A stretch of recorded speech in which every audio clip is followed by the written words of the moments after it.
नमस्कार मित्रगणों, आज हम आपको बताएंगे हिरणी के गर्भ से पैदा हुए श्री रामचंद्र भगवान के जीजा भृंगी ऋषि की पूरी कहानी। रामायण काल में हिरणी के गर्भ से उत्पन्न हुए भृंगी ऋषि का प्रभु श्री राम की एक मात्र बड़ी बहन शांता से विवाह हुआ था। भृंगी के पिता का नाम महात्मा विभंडक था। एक बहुत बड़े तपस्वी थे। माना जाता है विभंडक ऋषि के कठोर तप से देवराज इंद्र का सिंहासन डोल उठा। वो घबरा गए। इसी कारण देवराज इंद्र को यह डर सताने लगा कि कहीं महात्मा विभंडक अपने तप बल के से उनके स्वर्ग सिंहासन को न छीन लें। इसी कारण उन्होंने विभंडक ऋषियों की तपस्या को भंग करने के लिए स्वर्ग की एक अप्सरा को पृथ्वी पर भेजा।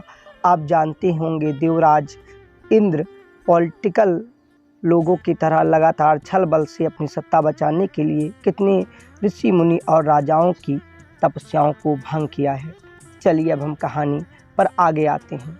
तपस्या को भंग करने के लिए स्वर्ग की एक अप्सरा को देवराज इंद्र ने पृथ्वी पर भेजा।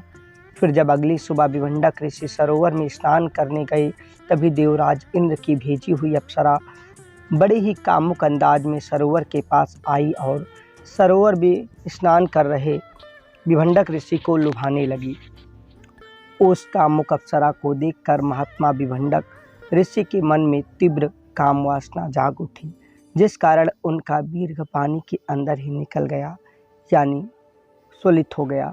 वीर्य गिरने के कारण महात्मा विभंडक की तपस्या भंग हो गई, जिसके पश्चात महात्मा विभंडक को बड़ा पछतावा हुआ। वो पछताते हुए अपने आश्रम में चले आए। फिर कुछ समय बाद एक प्यासी हिरणी उस सरोवर के पास आई और सरोवर से पानी पीने लगी, जिसके साथ साथ प्यासी हिरणी महर्षि विभंडक का वीर्य भी पानी से पी गई तथा उसी कारण से वह हिरणी उस वीर्य से गर्भ धारण कर लेती है। पौराणिक कथाओं के अनुसार माना जाता है कि वह हिरणी भी अपनी एक देवकन्या थी, जिसे किसी कारणवश परमपिता ब्रह्मा जी ने एक योनि में जन्म लेने का श्राप दिया। इस कारण हिरणी बनी देवकन्या समय आने पर एक बच्चे को जन्म देती है, जिसके माथे पर एक सींग उगा होने के कारण उसे भृंगी कहा जाने लगा। जिसके बाद उस बच्चे को विभंडक ऋषि ने स्वयं पाला। एक बार एक ब्राह्मण अपने क्षेत्र में फसल की पैदावार के लिए मदद करने के लिए राजा रोमपद के पास गया, तो राजा रोमपद ने बड़े ध्यान से दूसरे काम में लगे रहने की वजह से ध्यान नहीं दिया। अपने भक्त की बेइज्जती पर गुस्साए इंद्रदेव ने बारिश न होने दी, जिस कारण से सूखा पड़ गया। तब राजा ने भृंगी ऋषि को यज्ञ कराने के लिए बुलाया। यज्ञ के बाद भारी वर्षा हुई।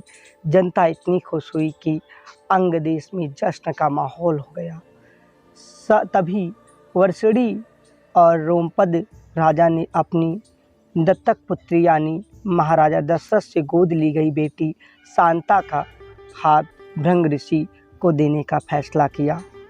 राजा दशरथ और उनकी 3 रानियां इस बात को लेकर चिंतित रहती थी कि पुत्र नहीं होने के कारण उनकी उत्तराधिकारी कौन होंगे। इनकी चिंता दूर करने के लिए ऋषि वशिष्ठ यानी राम भगवान के कुलगुरु वशिष्ठ ने सलाह दी, आप अपने दामाद भृंग ऋषि के पुत्र से यज्ञ करवाएं, इससे पुत्र की प्राप्ति अवश्य होगी।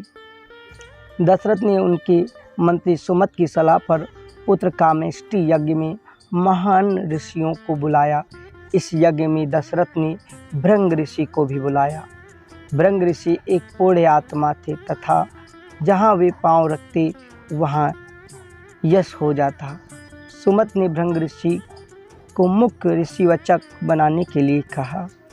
दशरथ ने आयोजन करने का आदेश दिया। पहले तो भृंगी ऋषि ने यज्ञ करने से ही इनकार कर दिया, लेकिन बार बार दशरथ की बड़ी पुत्री शांता के कहने पर ऋषि भृंगी अपनी पत्नी की बात न टाल सके और राजा दशरथ के लिए पुत्र कामेष्टि यज्ञ के लिए तैयार हो गए। कहते हैं पुत्र सृष्टि यज्ञ कराने का जीवन भर का पुण्य इस यज्ञ की आहुति में उस ऋषि का नष्ट हो जाता है। इस पुण्य के बदले ही राजा दशरथ को पुत्रों की प्राप्ति हुई। राजा दशरथ ने भृंग ऋषि को यज्ञ करवाने के बदले बहुत सा धन दिया, जिससे भृंग ऋषि के पुत्र और कन्या का भरण पोषण हुआ और यज्ञ से प्राप्त खीर से राम, लक्ष्मण, भरत और शत्रुघ्न का जन्म हुआ। भृंग ऋषि फिर से पुण्य अर्जित करने के लिए वन में जाकर तपस्या करने लगे। ऐसा माना जाता है कि भृंग ऋषि और संता का वंश ही आगे चलकर सेंगर राजपूत वंश बना और सेंगर राजपूत को भृंगवंशी राजपूत भी कहा जाता है। हमारी रहस्यमय ब्लॉग इंडियाई ब्लॉग में आपका तहे दिल से फिर से स्वागत है। आप हमारे चैनल को लाइक, शेयर, सब्सक्राइब कर हमारे मनोबल को बढ़ाने में योगदान दें।